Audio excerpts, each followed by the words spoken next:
এটা আপনি আগাম সতর্কবার্তা পাবেন যে আপনারা কতটুকু মানে ডেঞ্জারাস জোনের মধ্যে আছেন নাকি ভালো পজিশনে আছেন বা কতটুকু দূরে এটার বজ্রপাত হচ্ছে, এটা আপনারা আগে থেকেই শনাক্ত করতে পারবেন। হ্যাঁ, আপনি মোবাইল ডিভাইসে জানতে পারবেন। এটা তুমি ভালো করে প্রসেসটা নাও। থ্যাংক ইউ এটা আমাদের এটা স্যার আপনার ফুটবল একাডেমির জন্য। থ্যাংক ইউ কি নাম কোম্পানি?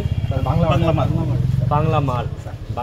আচ্ছা, ছবি নেবেন। এটা স্যার 3টা ডিভাইস আছে ভাই। হ্যাঁ, একটা হচ্ছে স্যার এই যে কি হয়ে যাবে এই দিকে চাপো। হ্যাঁ, পাশাপাশি স্যার এটা বাসা বাড়িতে স্যার ইলেকট্রনিক যে যন্ত্রপাতিগুলো আছে স্যার, হ্যাঁ, ওগুলো যে নষ্ট হয়ে যায় এই জন্য স্যার এই পাশে আরেকটা ডিভাইস আছে। এটা স্যার ড্যাশবোর্ডের সাথে কানেক্ট করা যাবে, যে কত কিলোমিটার দূরে আছে সেটা স্যার আমরা একদম বাসায় বসে। এখানে 3টা ডিভাইস স্যার, আমার তো একটা হইলেই হবে নাকি? স্যার এই ডিভাইসটা আপনার জন্য স্যার, আপনার একাডেমির জন্য স্যার এটা পারফেক্ট। আর একটা আমাদের অফিশিয়ালদের জন্য দেন, একটা অফিশিয়ালদের জন্য। ওনারা তো বাইরে সারাক্ষণই থাকে, জি স্যার। কোন বজ্র পড়ে মরে যাবে, পরে আমাদের তো সব দুষ্ট। আরেকটা ইনফরমেশন হচ্ছে স্যার, কত মিনিট আগে দেবে? কত মিনিট আগে দেবে বলতে আমার কতটুকু ডেঞ্জার জোনে আছি সেটা আমি রিয়েল টাইম আমি পাবো। বুঝতে পারছি, মানে এরা তো ওইখান থেকে খবর নিবে আর আমরা রিয়েল টাইমে একদম স্যার এটা ডিটেক্ট করে ফেলবে যে কতটুকু দূরে বজ্রপাতটা হচ্ছে, একদম রিয়েল টাইম। আচ্ছা, অন টাইম স্যার আমরা এটা পাবো। আর পাশাপাশি স্যার এই যে এই ডিভাইসটা যেটা, এটা হচ্ছে বাসাবাড়ি যখন ড্যাশবোর্ডের সাথে কানেক্ট করবে তখন স্যার ইলেকট্রনিক যন্ত্রপাতিগুলো স্যার এখন আমাদের অফ করতে হবে কিনা, এই সম্বন্ধে স্যার আমরা একটা সঠিক একটা ধারণা পেয়ে যাবো স্যার এই যন্ত্রটার মাধ্যমে। তা আমরা আরেকটা হচ্ছে স্যার ইনফরমেশন হচ্ছে স্যার আপনার মাধ্যমে স্যার আমরা চাচ্ছি যে এটা আমাদের আপনার উপজেলায় স্যার যতগুলো ইউনিয়ন আছে সব ইউনিয়নে স্যার আমরা স্যার এটা আমরা বাংলা মার্কের পক্ষ থেকে। আচ্ছা, আগে আটকালে পড়ে দাও তোমরা। আগে আমি ব্যবহার করে যদি বুঝি যে এটা আমার জন্য ফি, জি স্যার, তখন আমি আমার এলাকার মানুষকে খাওয়াবো। জি স্যার। কারণ দেখা গেল আমি খাইতে পারতেছি না, আমার এলাকার মানুষ খাবে কেমন?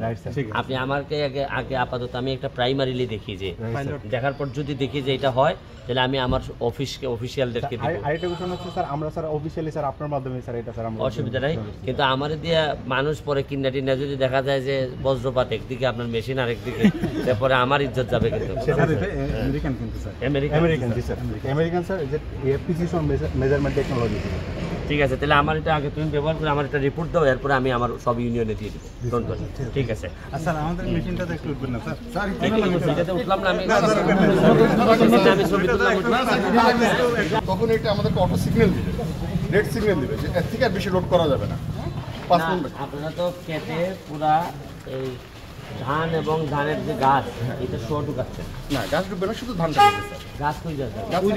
বের হয়ে যাবে, শুধু বাছাই হয়ে যাবে, শুধু ধানটা পুরোটা বাছাই হবে। বাছাই হয়ে যাওয়ার পরে শুধু ধানটা ঢুকবে এবং ধানের সাথে যে ফ্রেশ ধানটা এবং ধানের সাথে যে পাতার খড়খড়াগুলো ওগুলো আলাদা করে ভিতরে চালনি আছে, এই চালনিতে স্যার প্রত্যেকটা ধানগুলো আলাদা হয়ে যাবে। এটা কি তুমি কোনটা? আমি স্যার এখানে বাংলা মার্কেট থেকে আসছি। হ্যাঁ, বাংলা মার্কেট থেকে আসছি স্যার। কোম্পানি বাংলা মাঠ থেকে এসেছে। তো এর ভিতরে যে চালনি আছে, এই চালনিতে সব ধান খড়খড়াগুলো সম্পূর্ণ আলাদা করে দিবে এবং যে ধানগুলো বের হয়ে শুধু ফ্রেশ ধানটা বের হয়ে আসবে, এর সাথে কোনো খড়খড়া লাগবে না, ধানটা বেড়ে আসবে শুধু ধানটা। কত মন? এটাতে স্যার 23 মণ পর্যন্ত লোড হবে। 17টা সিগন্যাল দেওয়া শুরু করবে যাতে কৃষক এটা বুঝতে পারে যে আমার ধানটা লোড হয়েছে। কারণ স্যার যখন ওভারলোড হয়ে যাবে তখন স্যার এটা জাম দিবে, জাম দেওয়ার পরে টাঙ্কিটা বাস্ট হয়ে যাওয়ার সম্ভাবনা থাকবে, হাইড্রোলিকটা বন্ধ হয়ে যাবে এবং কাটিং ইউনিটটা লক হয়ে যাবে যখন জাম হয়ে যাবে। এই জন্য আগে থেকে সিগন্যাল দেওয়া শুরু করবে, 70 মণ থেকে 5 মণ হাতে থাকবে। যখন সিগন্যাল দেবে তখন সে কোনো একটা জায়গায় আনলোড করে নিতে পারবে।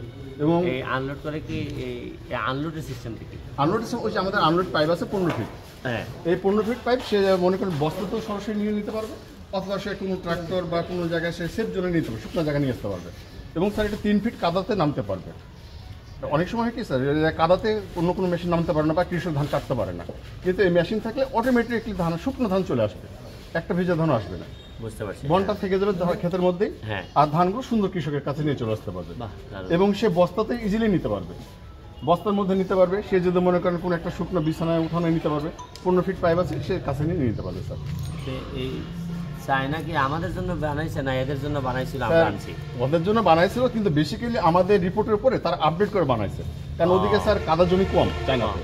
আচ্ছা, আর আমাদের তো স্যার উজানের স্যার কাদা বেশি, হাওড় এলাকায় কাদা বেশি। এই জন্য বেসিক্যালি আমাদের এই রিপোর্টগুলো দেওয়ার পরে তারা আমাদেরকে এই পদ্ধতিগুলো দিয়েছে যে আমরা 3 ফিট 4 ফিট কাদাতে আমরা নামতে পারবো এবং নেমে ধানগুলো কাটতে পারবো। এবং স্যার আরেকটা ব্যাপার কি, ধানগুলো যদি শুয়া থাকে, অনেক সময় বৃষ্টি হঠাৎ বৃষ্টি আসে, শিলা বৃষ্টি হয়, ধানগুলো শুয়ে যায়। এই শুয়ে যাওয়ার ক্ষেত্রে কি আমাদের এই শোয়া ধানগুলো মেশিনে কাটতে পারবে, শোয়াগুলো কাটতে পারবে, ইজিলি কাটতে পারবে।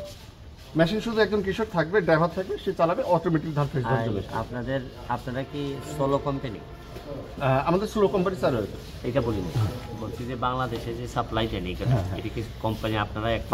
আমরা স্যার নিয়ে আসি। আরো বেশ কয়েকটা কোম্পানি আছে, অনেক কোম্পানি আছে। আচ্ছা, আর কোম্পানি আরো স্বাধীনতা আছে, যে কোনো কোম্পানি থেকে সে পছন্দ মতো নিতে পারে, বিভিন্ন মডেল স্বাধীনতা আছে। হ্যাঁ, কৃষক তার চাহিদা মতো নিতে পারে। বিভিন্ন কোম্পানি থেকে নিতে পারে।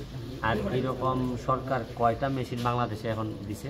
বাংলাদেশে স্যার এবার দিচ্ছে প্রায় 1700 প্লাস দিচ্ছে এইবার এবার। 1700 প্লাস তবে স্যার আমাদের সিলেট অঞ্চলে বেশি পাই আমরা আর কি, বেশি। হাওড়া এলাকায় বেশি, হাওড়া অঞ্চলে বেশি। আচ্ছা, আপনারা কি ভুট্টাতে এইগুলো পারেন এভাবে? হ্যাঁ স্যার, ভুট্টা আছে স্যার।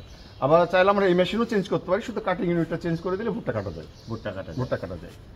ও, আবার ভুট্টা কাটা আলাদা একটা মেশিনও আছে স্যার। কেউ যদি মনে করেন আমি এটাতে গম কাটতে পারবে, গমও কাটবে, ভুট্টাও কাটতে পারবে স্যার, শুধু কাটিং ইউনিটটা চেঞ্জ করলে হয়। তা এইবার তো এখন তো এই মেশিনটা আসার পর তো আর আমরা এই খবর শুনতেছি না যে ওই যে বৃষ্টিতে পড়ে গেছে বা বন্যা চলে আসছে সুনামগঞ্জে, এখন তার এইরকম হয় না। এর আগে বন্যার আগে বন্যার আগে এটা মনে হয় গত 3-4 বছর আগেই তো হয়েছিল। হ্যাঁ, গত বছর বন্যাতে হয়েছিল স্যার। ওই যে বন্যাতে, হ্যাঁ বন্যাতে যে আপনি একবার সিলেটে গেছিলেন, আপনার অনেক অবদান ছিল স্যার সেই সময় তো স্যার যত মানে পানি আসা শুরু হয়েছিল, সেই সময় যাদের কাছে মেশিন গুলো তার দ্রুত কেটে নিতে পারছিল। ও, কিন্তু অন্যরা পারে না স্যার, অন্যরা, কারণ পানিটা তো খুব দ্রুত চলে আসছিল সেই সময়, অনেক জানেন আর কি, মানে পানি আসা শুরু মাত্রই ধানগুলো কাটতে পারছিল স্যার। তো এই জন্য স্যার এই মেশিনগুলো একদিক দিয়ে কৃষকের জন্য অনেক উপকার স্যার, এবং স্যার খুব দ্রুত সময় ধান কাটা যায়। যদি আমি এক কথায় বলে জিজ্ঞেস করি স্যার, যে এই মেশিনের সবচেয়ে বড় দুর্বলতা কি? আপনি তো এতক্ষণ অনেক সবলতার কথা বলেন, এটা বলেন ছিল। দুর্বলতাটা হচ্ছে স্যার একটু যদি মানে সঠিকভাবে পরিচালনা না করা হয়, তাহলে স্পেয়ার পার্টসগুলো একটু দুর্বল হয়ে পড়ে আর কি। দুর্বল হয়ে পড়ে। এই অনেক সময় বেল্টগুলো আছে ছিঁড়ে যায়, হ্যাঁ। মানে যদি ড্রাইভারের একটু দক্ষতা না থাকে তাহলে পার্টসগুলো ছিঁড়ে যায়, এবং পার্টসগুলো একটু এক্সপেন্সিভ স্যার আর কি। অ্যাভেলেবল আছে কিনা অ্যাভেলেবেল হচ্ছে স্যার বাজারে, Available। কিন্তু কৃষকের জন্য একটু টাফ হয়ে যায় কিনা অনেক সময় আর কি। তাহলে দুর্বলতা হচ্ছে কি যে এটা একটা এক্সপার্ট হাতে না থাকলে এক্সপার্ট হাতে না থাকলে মেশিনগুলো নষ্ট হয়ে স্যার খুব দ্রুত। এটা এই ভিডিওতে যারা দেখতেছেন এই মেশিনের বিষয়ে যারাই চালাবেন বা যারা মালিক হবেন তারা যেন ড্রাইভারটা যেন এক্সপার্ট হয়। এটা এটা আমরা উপজেলা কৃষি অফিস থেকে 28 দিন একটা আবাসিক ট্রেনিং হয়। আচ্ছা। আমরা এই 2 জন কিন্তু এখনো আছে ট্রেনিং এ, এবং যারা যেহেতু নতুন যন্ত্র এগুলো যাতে এক্সপার্ট ছাড়া কিন্তু হবে না, এই কারণে হাতে কলমে 28 দিন ধরে তাদের প্র্যাকটিস করানো হয়। এটা কি ওনারা কোম্পানি থেকে এসে কোম্পানি থেকে না, এটা আমাদের প্রকল্পের আওতায় হয়। ওনার প্রকল্প হাতে ময়মনসিংহে আছে তারা স্যার, আলাদাভাবে করতে পারে। আমরাও স্যার ড্রাইভার ট্রেনিং দিয়ে দিই আর কি। এটা যারা তাদের কোম্পানি যারা পাচ্ছে তারা হয়তো দিচ্ছে, কিন্তু আমরা বেসিক্যালি সবাই আমরা প্রকল্পের আওতায় যারা আগ্রহী উদ্যোক্তা আছে তাদেরকে আমরা এটা ড্রাইভিংটা শেখানো হয় আর কি। ঠিক আছে, চলেন ধন্যবাদ। আমরা সামনে যাবো।